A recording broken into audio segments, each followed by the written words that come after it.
अस्सलाम वालेकुम and welcome to Z vlogs. क्या हाल चाल है आप सबकी? उम्मीद करता हूँ खैरियत से होंगे। जैसा कि मैंने अपनी पिछली वीडियो में आपसे वादा किया था कि 10 आर के ऊपर मैंने जो जो भी चीज़ें लगाई हुई हैं वो मैं आपसे डिस्कस करूँगा और आपको ये भी बताऊँगा कि कौन सी चीज़ें हैं जिसमें हम पैसा बचा सकते हैं और उससे बाइक की लाइफ, इंजन की लाइफ पे कोई फ़र्क नहीं पड़ेगा। लेकिन उससे पहले आपको बेनाली 302 वैसे भी नज़र तो आ रहा है, लेकिन ये फेब बैंड पे चला जाएगा, सोल्ड आउट हो चुका है। और इस पे भी आपको नज़र आ रहा होगा थोड़ी-सी गंदी है क्योंकि मैं चला नहीं रहा, घर में खड़ी रहती है, डस्ट पड़ गई है। देने से पहले इसको भी एक दफ़ा दोबारा जो है वो डिटेल करेंगे पूरा प्रॉपर और फिर भाई को डिलीवर करेंगे। तो stay tuned for the next vlog. उसमें मैं आपको बताऊँगा मैं सेल क्यों कर रहा हूँ और डिटेल कैसे की जाती है बाइक घर में, वो भी आपको पता चल जाएगा। अब आते हैं इसके ऊपर। ये बाइक जो है मैंने अपने फ्रेंड से डिटेल करवाई थी जो प्रॉपर प्रोफेशनल डिटेलर है और सेरेमिक कोट हुई है पूरी, इसलिए आपको इसमें थोड़ी-सी शाइन भी नज़र आ रही होगी। लेकिन मैं ये बाइक क्योंकि टॉप कवर में रखता हूँ घर में और टॉप कवर भी मैंने बहुत महँगे वाला लिया हुआ है, माइक्रोफाइबर का जो अराउंड 8000 कॉस्ट किया था मुझे।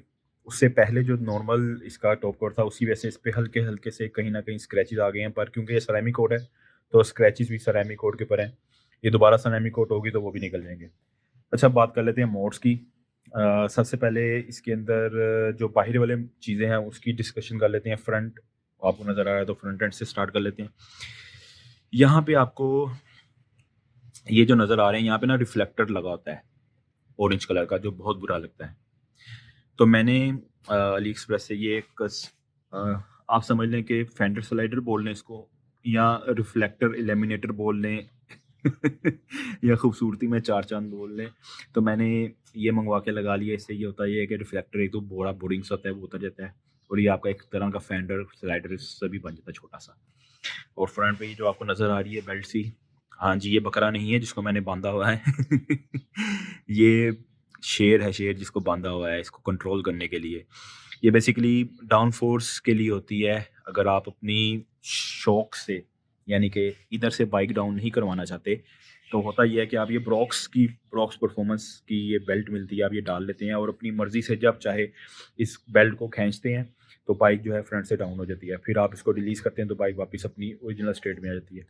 इससे फ़ायदा क्या होता है? इससे फ़ायदा ये होता है कि अगर आप यहाँ से डाउन करवा लेते हैं ना बाइक, तो वो परमानेंट डाउन हो जाती है और आपको बाइक जो है मज़ीद झुक के चलानी पड़ती है। एक तो दूसरा ये है कि इसकी जो कटिंग है, जो सारी बाइक की एर्गोनॉमिक्स होती हैं, वो ख़राब हो जाती हैं। तो राइडिंग करते हुए आपको बिल्कुल भी प्लेज़र नहीं आता। बाइक सिर्फ़ और सिर्फ़ ड्रैग्स प्रिपेयर्ड हो जाती है एक तरह की, आप उसे ड्रैग्स कर सकते हैं, लेकिन एक एन्जॉय नहीं कर सकते आप अपनी राइड को। तो बेल्ट में आपको इस किस्म की प्रॉब्लम फेस नहीं करनी पड़ती। आप जब चाहें अपनी मर्ज़ी से बेल्ट खींचें, बाइक डाउन हो जाएगी और आप ड्रैग्स करें, उसके बाद इसको रिलीज़ करते हैं। इसके बाद ये आपको क्रैश गार्ड मिल जाते हैं, जो मैंने लगाया है यहाँ पे आई शेप का, मुझे ये शेप बड़ी पसंद है। तो ये बेसिकली ओरिजिनल जो है ये ऑलमोस्ट पाकिस्तान में कॉस्ट कर रहे थे मुझे 22 टू 25,000। तो ये मैंने कॉपी परचेज़ करके लगाई है क्योंकि क्रैश गार्ड है, इसमें इतना कोई परफॉर्मेंस में फ़र्क तो डालना नहीं होता। इसका काम है स्लाइड करना, खुदा ना ख़ास्ता अगर बाइक स्लाइड होती है, तो ये फ़िलहाल अच्छे वाली चाइना की कॉपी लगाई है मैंने। इसका पेंट थोड़ा-सा ऊपर से ख़राब हो गया था। ये बेसिकली मैंने इसको मैट ब्लैक स्प्रे मार दिया था, लेकिन जब ये स्पीड में चली है तो स्प्रे उड़ गया है। आगे से जो डस्ट आती है दूसरे राइडर के टायर से, उसकी वजह से इसकी जो पेंट है वो उड़ गया है। अच्छा, इसके बाद बात कर लेते हैं सबसे अहम चीज़ की, जो हर बंदा बाइक लेते साथ ही करता है, वो है इसका एग्ज़ॉस्ट। इसमें जो मिड पाइप है, हेडर स्ट्रोक है, क्योंकि हेडर्स के टाइटेनियम के आते हैं, उसको चेंज करने की कतई ज़रूरत नहीं है आपको। जो मिड पाइप है वो मैंने इसका टाइटेनियम, चाइनीज़ टाइटेनियम का लगाया हुआ है और इसका कलर भी आप देख सकते हैं कि ऐसा-ऐसा चेंज हो रहा है। ये जो आपको नज़र आ रहा है, ये बेसिकली मैंने इसको प्रेस किया हुआ है, इस पाइप को प्रेस किया था चारों तरफ से, क्योंकि इस जगह पे मैंने जो है वो O2 सेंसर लगाया था। अगर मैं आपको दिखा सकूँ, तो ये आप देख रहे होंगे कि ये O2 सेंसर लगा हुआ है। ये बेसिकली ट्यूनिंग के लिए लगा हुआ है इसको। तो इस O2 सेंसर ये रीडिंग प्रॉपर ले सके, तो इसलिए मैंने इस पाइप को जो है वो जहाँ पे ये O2 सेंसर माउंट है, उस जगह से इस पाइप को चारों तरफ से मैंने अंदर की तरफ प्रेस करवाया हुआ है। अच्छा, ये एक ऐसी चीज़ है कि ये आप सिर्फ़ खूबसूरती के लिए अगर महंगी लगवाना चाहें तो लगवा सकते हैं, अदरवाइज़ इस चीज़ पे पैसा खर्च करना फ़िज़ूल है।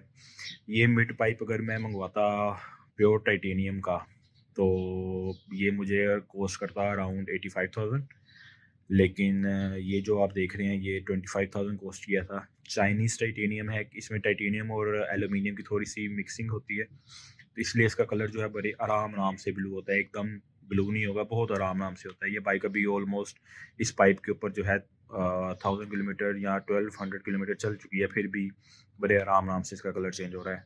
लेकिन वज़न में उतना ही हल्का है जितना एक ओरिजिनल टाइटेनियम होता है। तो मेन मकसद वेट रिड्यूस करना था और साउंड निकालना था। तो चाइनीज़ टाइटेनियम भी वही काम करता है जो ओरिजिनल टाइटेनियम करता है, तो इसमें आप पैसे बचा सकते हैं।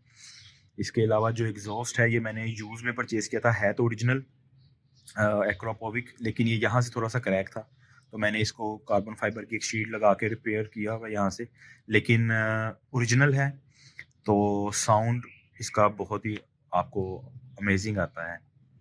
अच्छा, रियर पे आ जाएँ, तो रियर पे मैंने यहाँ पे वैसे काउल मँगवा के लगाया हुआ था, वो भी रिमूव्ड है, क्योंकि उस काउल के यहाँ पे ना मैंने इधर करके माउंट लगाया हुआ था अपना गोप्रो का, वो माउंट उतरा तो उसके नीचे से थोड़ा-सा पेंट भी खराब हो गया, लेकिन वो ओरिजिनल ओरिजिनल काउल नहीं था, आफ्टर मार्केट था, तो वो दोबारा रीपेंट होने के लिए दिया हुआ है, वो पेंट होके आएगा तो वो दोबारा लग जाएगा इसको। और इसके अलावा यहाँ पे आपको टेल टाइडी कह लें या फेंडर एलिमिनेटर कह लें, बिल्ट इन इंडिकेटर्स वाला लगाया हुआ है मैंने, और ये इंडिकेटर्स जो है मैंने स्मोक करवाए हुए हैं, इस पे ब्लैक पेपर लगवाया हुआ है। अपनी जो टेल की लाइट है उस पे भी ब्लैक पेपर लगवाया हुआ है।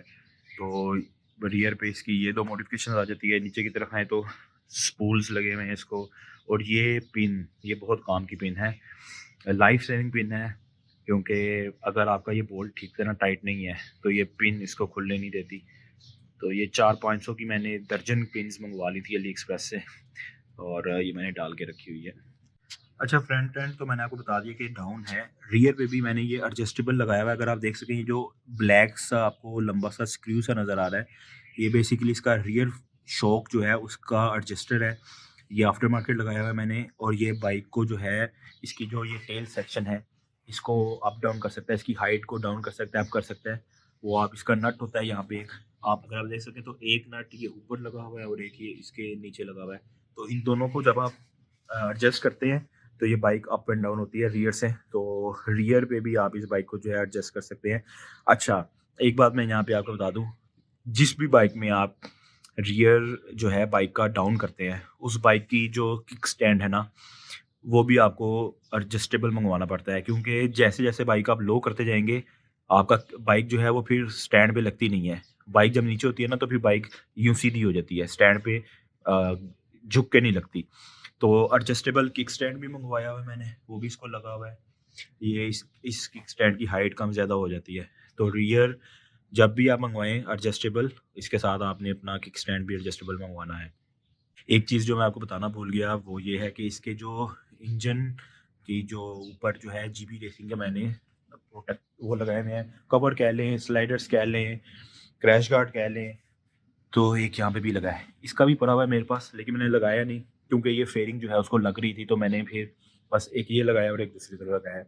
तो जीबी रेसिंग के जो हैं ये स्लाइडर्स भी हैं। हाँ, एक और चीज़ टाइनी-टाइनी चीज़ें हैं जो मैं भूल गया हूँ। अब वो ज़ाहिर-सी बात है, हज़ार किस्म की चीज़ें लगाई होती हैं, कुछ याद ही नहीं रहती। ये देखें, एलन की से खुलने वाला इसका ऑयल कैप एल्यूमीनियम का, ये लगाया हुआ है मैंने। दूसरा इसका जो प्लास्टिक का होता है वो उतारा हुआ है, ये एल्यूमीनियम वाला मैंने लगाया हुआ है जो एलन की से रिमूव हो जाता है। बाइक के टैंक की तरफ आएँ तो यहाँ पे ट्रैक्शन पैड आपको नज़र आ रहे हैं, क्योंकि मैं ड्रैग्स भी करता हूँ। ड्रैग्स में अपनी थाई को बाइक के साथ लगा के रखना बड़ा ज़रूरी होता है। तो ये बाइक मेरी स्लाइड ना करें, क्योंकि स्लाइमी कोड भी है, तो थोड़ा-सा ये सरफेस बड़ा मुलायम सा हो जाता है। तो इसलिए ये ट्रैक्शन पैड लगाए हुए हैं मैंने, ताकि मेरी नी जो है वो प्रॉपर ग्रिप करे टैंक के साथ, और कोई भी ट्रैक्शन पैड जो है वो चिपकता नहीं है। उतर जाते हैं, लेकिन मेरे इसलिए आपको चिपके नज़र आ रहे हैं क्योंकि इसके नीचे 3M की डबल टेप लगी हुई है। मैं जब भी टैंक पैड या ट्रैक्शन पैड मंगवाता हूँ तो 3M की डबल टेप मंगवाता हूँ मैं, कागज़ जितनी पतली होती है, लेकिन वो इतनी स्ट्रॉन्ग एडहेसिव रखती है कि आप वो जिस चीज़ को भी लगा के लगाते हैं ना, फिर वो आसानी से नहीं उतरती है। गीला भी होता है तो ये उतरता नहीं है। तो ये ओवरऑल इस बाइक के वो मोड्स हैं जो बाहरी तरफ लगे हुए हैं। अगर मैं कुछ भूल नहीं रहा तो तकरीबन यही हैं, ठीक है? और अगर हम इसके इनसाइड मोड्स की बात करें तो इसके अंदर जो एयर फ़िल्टर लगा हुआ है, वो डीएनए का एयर फ़िल्टर लगा हुआ है, जो वॉशेबल होता है। केएनएन की जो क्लीनिंग किट होती है, उससे भी वो क्लीन हो जाता है और रीयूज़ होता है। इसके अलावा इसका जितना भी एयर बॉक्स है, जो भी है, वो पूरे का पूरा मैंने गोल्डन जो हीट रेज़िस्टेंट शीट होती है, उससे रैप हुआ है, जिससे एयर बॉक्स जो है, वो ज़्यादा गर्म नहीं होता, 2 से 4 डिग्री ठंडा रहता है। और आपके जो इंजन में ठंडी हवा जाती है, उससे इंजन की लाइफ भी इंक्रीज़ करती है, परफॉर्मेंस भी इंक्रीज़ करती है, एचपी भी बूस्ट होते हैं। और सबसे बड़ा मोड जो मैंने आपको अभी नीचे ऑटो सेंसर दिखाया था, वो ऑटो सेंसर इसलिए लगाया है क्योंकि इस बाइक में मैंने वुलिश की डिवाइस लगाई हुई है और वुलिश की डिवाइस से ये बाइक ट्यून की हुई है। अच्छा, वुलिश डिवाइस ऑन करने का एक फ़ायदा ये भी है कि आप अगर स्टॉक बाइक भी करना चाहें, कल को आप कहते हैं कि मैं बाइक सेल करूँ और जो आपकी बाइक परचेज़ कर रहा है, वो कह रहा है कि यार मुझे स्टॉक बाइक चाहिए, तो आप इसके स्टॉक में आप फ्लैश करके उसको दे सकते हैं। दोबारा से स्टॉक हो जाएगी। इसके इश्यू को अगर आपको रिफ्लैश करना पड़ता है, कोई एरर आ गया है, एरर रिमूव करना है, अपडेट करनी है, स्ट्रोक मैप फ्लैश करने हैं, रीफ्लैश करनी है, एग्ज़ॉस्ट चेंज हुआ है, फ्यूल मैप दोबारा एडजस्ट करने हैं, आप ईच एंड एवरीथिंग कर सकते हैं। और वो पावर कमांडर की तरह लगा के नहीं रखनी होती, बस एक दफ़ा ट्यून करके आप उसको उतार लेते हैं।